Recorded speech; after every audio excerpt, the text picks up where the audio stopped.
Hello and welcome to IGNOU BAPSH। आज हम एक नया सब्जेक्ट BPSC 101 शुरू करने जा रहे हैं, जिसका टॉपिक है पर्सपेक्टिव्स ऑन पब्लिक एडमिनिस्ट्रेशन। इस सब्जेक्ट में टोटल 5 ब्लॉक और 17 यूनिट्स हैं, जिसमें से आज हम पहला यूनिट करने वाले हैं, जिसका टाइटल है concept and significance of public administration.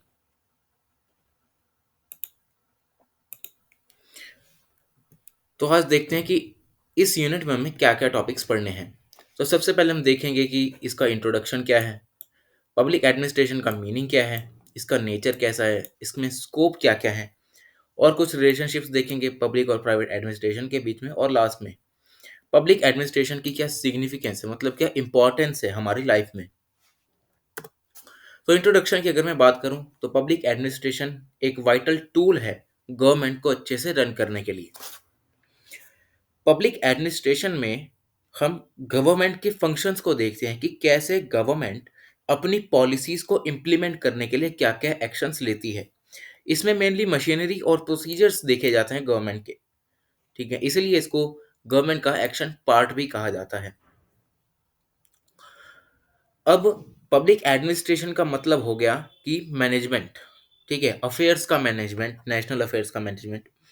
तो एक एग्जांपल से इसको समझते हैं कि फॉर एग्जांपल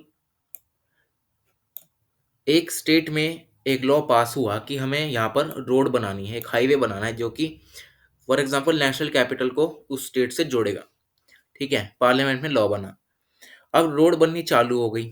ठीक है, अब तो क्या स्पेशल नितिन गडकरी जी यहाँ पर आएंगे रोड को देखने की क्या हो रहा है क्या नहीं हो रहा है। अब इसको सही करने के लिए, गवर्नमेंट की फंक्शनिंग को स्मूथ करने के लिए हमारे सिस्टम में क्या है, हमने अलग अलग तरीके के पोर्टफोलियोज बना रखे हैं, अलग अलग ऑर्गेनाइजेशंस बना रखे हैं, हमारी ब्यूरोक्रेसी है हमारे पास, जो कि इन सभी चीज़ों का ध्यान रखती है कि कौन कौन से ऐसे लूप होल्स हैं जहाँ पर गवर्नमेंट पिछड़ रही है। ठीक है, कौन कौन सी गलतियां हैं, क्या क्या इसकी रिपोर्ट्स हैं, वो सब यहाँ पे ब्यूरोक्रेसी देखती है, कुछ एनजीओ वगैरह देखते हैं। तो इन सभी को मैनेज करने के लिए जो भी टास्क किए जाते हैं वो आते हैं पब्लिक एडमिनिस्ट्रेशन में। पब्लिक एडमिनिस्ट्रेशन प्रेजेंट टाइम्स में बहुत ही कॉम्प्लेक्स बन चुका है और धीरे धीरे बदल रहा है, इवॉल्व हो रहा है। अगर हम स्पेशली इंडिया की बात करें तो जब इंडिया में 1991 में एलपीजी रिफॉर्म्स आए तो उस समय से पहले इंडिया में सिर्फ गवर्नमेंट का रूल चलता था। ठीक है, प्राइवेट प्रॉपर्टी ना के बराबर होती थी। अगर किसी को आना भी है तो लाइसेंस राज था, लाइसेंस लेकर वो हमारे यहाँ ट्रेड करने आ सकती थी या कुछ व्यापार कर सकती थी। पर एलपीजी रिफॉर्म्स के बाद क्या हुआ, एक बहुत इंपॉर्टेंट स्टेप लिया गया कंट्री में प्राइवेटाइजेशन का। मतलब जहाँ पर प्राइवेट प्रॉपर्टी को भी यहाँ पर अब इस्टेब्लिश करना शुरू कर दिया गया, जिससे इंडिविजुअल्स और इंस्टीट्यूशंस के रोल में बहुत से चेंजेस आए। ठीक है, उसके साथ साथ पब्लिक एडमिनिस्ट्रेशन और प्राइवेट एडमिनिस्ट्रेशन भी दोनों साथ में काम करने लगे, और वो ट्रेडिशनल व्यू को छोड़ के अब नए व्यू यानी न्यू पब्लिक मैनेजमेंट पे अब फोकस करने लगे, जहाँ पर जो मार्केट फोर्सेस हैं उनसे यहाँ पर प्रेजेंस देखी जाती है कि किस चीज़ की हमारी ज़रूरत है, किस चीज़ की नहीं है। तो इफेक्टिव गवर्नेंस के लिए और इफेक्टिव डिलीवरी के लिए गुड्स एंड सर्विसेज की यहाँ पर इनको इंट्रोड्यूस किया गया, जो कि आगे जाकर हमारे लिए बहुत ही इंपॉर्टेंट पार्ट प्ले करते हैं पब्लिक एडमिनिस्ट्रेशन में। नेक्स्ट आता है मीनिंग ऑफ पब्लिक एडमिनिस्ट्रेशन। अब जो मीनिंग है पब्लिक एडमिनिस्ट्रेशन का, उसमें सबसे पहले देखते हैं कि पब्लिक एडमिनिस्ट्रेशन का शब्द जो है वो आया कहाँ से है। ये शब्द एक लैटिन शब्द है जिसका नाम है, जिसका मीनिंग है टू केयर फॉर और टू लुक आफ्टर पीपल, या फिर अफेयर्स को मैनेज करना। लिटरल सेंस में अगर हम देखें तो अफेयर्स मैनेजमेंट या एडमिनिस्ट्रेशन का मीनिंग होता है मैनेजमेंट ऑफ अफेयर्स। ये पब्लिक भी हो सकते हैं, प्राइवेट भी हो सकते हैं। एडमिनिस्ट्रेशन का मतलब होता है ऑर्गेनाइज करना। ठीक है, लोगों को लाकर ऑर्गेनाइज करना, उनको मटेरियल प्रोवाइड करना, क्योंकि अगर हमने गोल कोई सेट किया है तो हमें उसके लिए वर्कफोर्स चाहिए। ठीक है, मटेरियल चाहिए, रिलेटेड मटेरियल, तभी हमारा गोल जो है वो अच्छे से अचीव हो सकता है। तो एडमिनिस्ट्रेशन में इसका ध्यान रखा जाता है, जहाँ पर ऑर्गेनाइजेशन की जाती है यूजिंग मैन, मटेरियल प्रोवाइड किया जाता है कि जो भी गोल या पर्पस हमने सेट किया है उसको हम अकम्प्लिश कर सकें। Administration joins groups of people who coordinate and cooperate so that the desired goals are to be achieved. अब एडमिनिस्ट्रेशन में बहुत सारे ग्रुप्स ऑफ पीपल को जोड़ा जाता है जो कि एक दूसरे के साथ कोऑर्डिनेट और कोऑपरेट करके डिजायर्ड गोल्स को यहाँ पर अचीव करते हैं। अदर वर्ड्स में अगर हम देखें तो डिजायर्ड गोल्स और ऑब्जेक्टिव को अचीव करने के लिए हमें ह्यूमन और मटेरियल रिसोर्सेज को ऑर्गेनाइज करना चाहिए, और यही हमारा एडमिनिस्ट्रेशन बनता है आगे जाके। अब एडमिनिस्ट्रेशन में हमारे पास अगर कोई एक इंसान एडमिनिस्ट्रेशन करना चाहता है तो वो अकेले कर नहीं सकता। इसमें कलेक्टिव एफर्ट्स लगते हैं, सबको मिलाकर, सबको एकजुट लाकर काम करना पड़ता है। ये कोई भी हो सकता है, पब्लिक भी हो सकता है और प्राइवेट भी हो सकता है, लार्ज स्केल भी हो सकता है, स्मॉल स्केल भी हो सकता है। पर यूनिवर्सली नेचर है, हमें एडमिनिस्ट्रेशन करना है तो कलेक्टिव एफर्ट चाहिए। कोई एक इंसान आकर किसी को एडमिनिस्ट्रेट नहीं कर सकता। पब्लिक एडमिनिस्ट्रेशन एक ऐसी फील्ड है एडमिनिस्ट्रेशन की जो कि एक बहुत ही ब्रॉड टर्म बनती है आगे जाकर। इसको अगर हम सिंपली देखें तो इसमें ब्यूरोक्रेसी आती है, ठीक है, जिसमें कुछ पर्टिकुलर ऑर्गेनाइजेशन फॉर्म्ड होती है। ये सिर्फ गवर्नमेंट में नहीं मिलती, ये हमें प्राइवेट और थर्ड सेक्टर ऑर्गेनाइजेशन में भी देखने को मिलती है। तो ब्यूरोक्रेसी का होना पब्लिक एडमिनिस्ट्रेशन के लिए बहुत ही ज़्यादा ज़रूरी होता है। ये गवर्नमेंट गवर्नमेंट में तो होती ही होती है, साथ ही साथ प्राइवेट में भी ब्यूरोक्रेसी होती है, क्योंकि प्राइवेट भी तो, जो प्राइवेट कंपनीज होती हैं, इंस्टीट्यूशंस होते हैं, उन्हें भी तो किसी ना किसी तरीके का कोई ऐसी बॉडी चाहिए जो उनके वर्क को देखे कि क्या हो रहा है क्या नहीं हो रहा है। Just a second.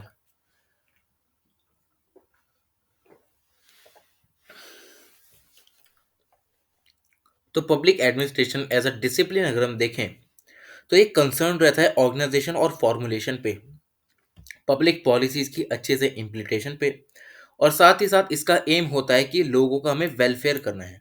ठीक है, वेलफेयर ऑफ पीपल के लिए काम करता है। ये एज अ पॉलिटिकल सेटिंग भी काम करता है, जो कि गोल्स और ऑब्जेक्टिव्स को अकम्प्लिश करे, जो कि पॉलिटिकल डिसीजन मेकर्स यहाँ पर फॉर्मुलेट करते हैं। अब नेक्स्ट आता है public administration nature and scope. तो नेचर में हमारे पास दो व्यू आते हैं। सबसे पहला व्यू आता है मैनेजेरियल व्यू, सेकंड आता है इंटीग्रल व्यू।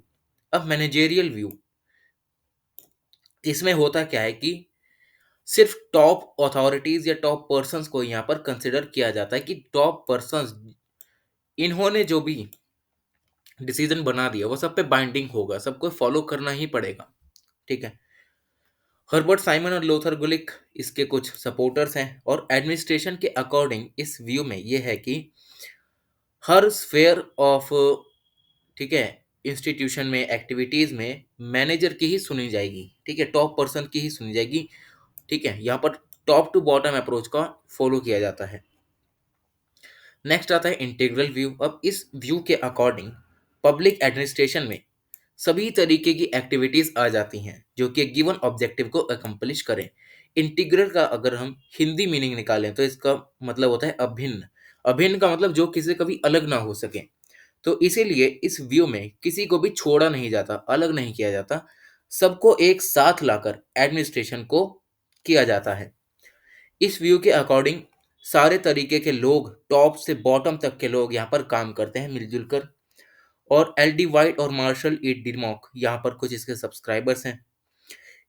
एडमिनिस्ट्रेशन इस व्यू के अकॉर्डिंग सब्जेक्ट मैटर पर डिपेंड करता है, क्योंकि मैनेजर व्यू में हमें देखा कि सब्जेक्ट मैटर की कोई बात ही नहीं की जा रही है। ठीक है, कंसर्न एजेंसी की, कि फॉर एग्जांपल ये रोड एजेंसी है, ठीक है, इसका सब्जेक्ट मैटर क्या है यही नहीं पता, जो बॉस ने कह दिया बस वही करना है। इंटीग्रल व्यू में ऐसा नहीं है, हर कंसर्न्ड एजेंसी का यहाँ पर हमें सब्जेक्ट मैटर दिया गया है, जो कि स्पेयर टू स्पेयर यहाँ पर डिपेंड करता है या डिफर करता है। तो ये होती है बात हमारे नेचर की। अब बात करते हैं स्कोप की। तो स्कोप में हमारे पास दो व्यू आते हैं। सबसे पहला व्यू आता है पॉजिटिव कॉर्ड व्यू। इस व्यू में पब्लिक एडमिनिस्ट्रेशन को ऐसे देखा जाता है कि 7 एलिमेंट से बनकर ये खड़ा हुआ है, और इसके एडवोकेट है लूथर गुलिक। अब वर्ड टू वर्ड अगर हम देखें तो पी से होता है प्लानिंग, मतलब एक ब्रॉड आउटलाइन बनाना। ठीक है, किसी काम की एक ब्रॉड आउटलाइन बना के हमें ये काम करना है, इसमें ये पार्ट्स लगेंगे, मटेरियल लगेगा। तो इस सभी को देखते हुए प्लानिंग की जाती है। प्लानिंग के बाद ऑर्गेनाइजिंग की जाती है कि एक स्ट्रक्चर, एक ऐसी अथॉरिटी बनाए जो कि एंटायर वर्क को सुपरवाइज करे। ठीक है, वेल डिफाइंड सब डिविजन हो, कोऑर्डिनेशन हो हर किसी के बीच में। एस से आता है स्टाफिंग। अब स्टाफिंग का मतलब सुटेबल पर्सन्स को अपॉइंट करना वेरियस पोस्ट के लिए किसी भी ऑर्गेनाइजेशन में। डी से आता है डायरेक्टिंग, मतलब डिसीजंस बनाना, ऑर्डर्स को इशू करना, इंस्ट्रूमेंट्स बनाना, ठीक है, इंस्ट्रक्शंस देना, गाइडेंस देना स्टाफ को कि हमें ऐसे ऐसे काम करना है अगर हमें एडमिनिस्ट्रेशन को अच्छे से चलाना है। सीईओ से आता है कोऑर्डिनेटिंग। अब किसी भी ऑर्गेनाइजेशन में हमने ये सब तो कर लिया, अगर उसी ऑर्गेनाइजेशन में कोऑर्डिनेशन नहीं होगा, लोग एक दूसरे के साथ कोऑर्डिनेट नहीं करेंगे, तो क्या एडमिनिस्ट्रेशन कभी सही से वर्क कर सकता है? ऐसा कभी नहीं कर सकता। अगर ऐसा होने लग गया तो कन्फ्लिक्ट ऑर्गेनाइजेशन के अंदर ही पैदा होने लग जाएंगे, लोग अंदर ही अंदर सारी ऑर्गेनाइजेशन को खत्म करने लग जाएंगे। तो इसके लिए पॉजिटिव कॉर्प में सबसे इंपॉर्टेंट जो फैक्टर आता है वो होता है कोऑर्डिनेटिंग का, जहाँ पर वेरियस पार्ट में लोगों को इंटर रिलेट करके कोऑर्डिनेट करने के लिए कहा जाता है ताकि कन्फ्लिक्ट या ओवरलैपिंग को एलिमिनेट किया जा सके। आर से आता है रिपोर्टिंग, मतलब सबऑर्डिनेट जो होते हैं वो अपनी टॉप अथॉरिटीज को इन्फॉर्म करें कि क्या क्या चल रहा है, ठीक है, ऐसी इंफॉर्मेशन कलेक्ट करके दें इंस्पेक्शन के लिए, रिसर्च करें, रिकॉर्ड्स मेंटेन करके रखें। और बी से आता है बजटिंग। अब इन सभी के लिए हमें पैसा तो चाहिए, इसीलिए यहाँ पर बजटिंग लाई जाती है, ठीक है, फिजिकल प्लानिंग हो जाती है, अकाउंटिंग की जाती है, कंट्रोल किया जाता है पूरी ऑर्गेनाइजेशन को बजटिंग के लिए। तो ये होता है हमारा पॉजिटिव कॉर्प व्यू।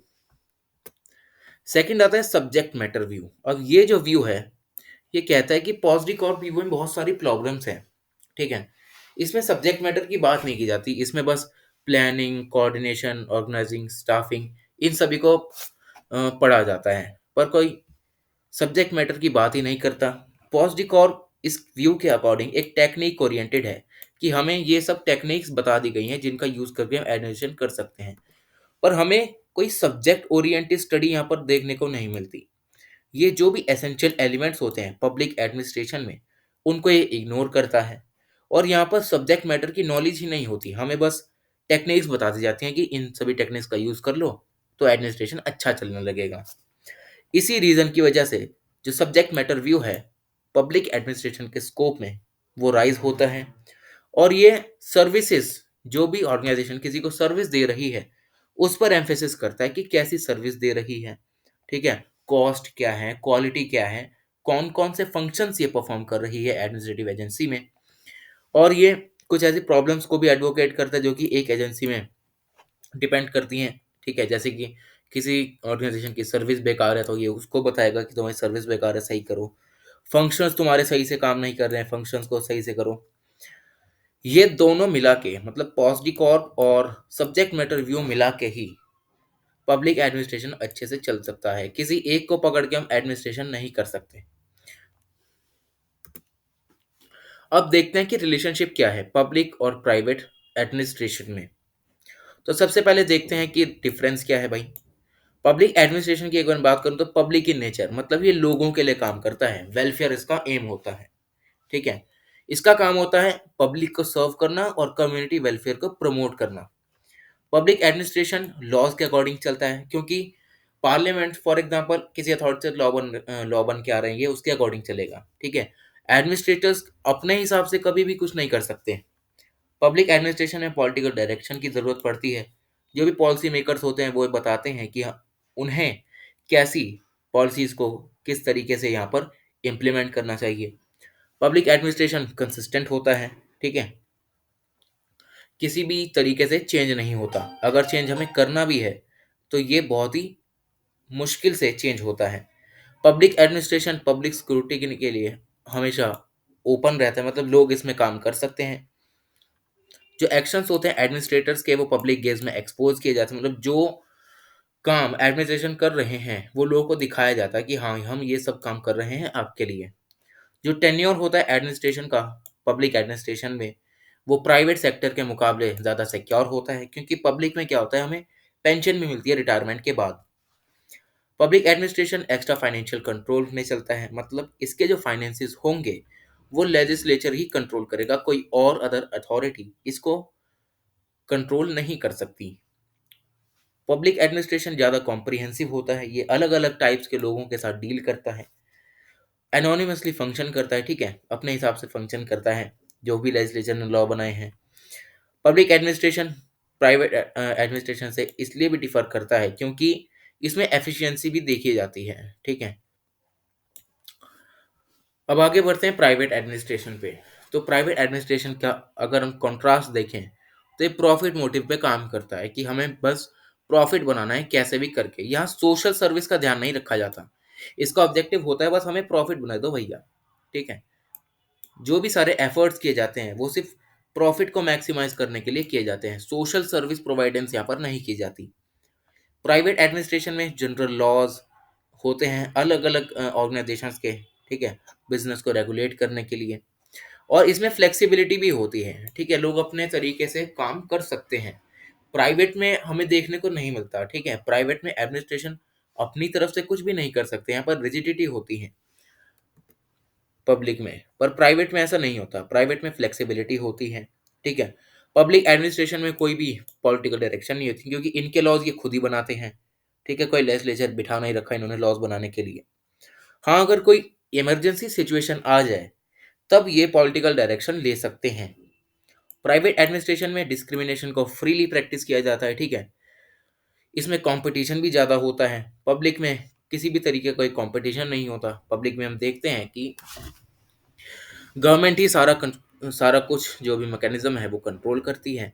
पर प्राइवेट में यहाँ पर डिस्क्रिमिनेशन देखने को मिलता है। सेलिंग ऑफ प्रोडक्ट्स से लेके चॉइस ऑफ प्रोडक्ट्स तक यहाँ पर डिस्क्रिमिनेशन होता है। ये मार्केट को ध्यान में रखते हुए अपने प्रोडक्ट्स को बेचते हैं।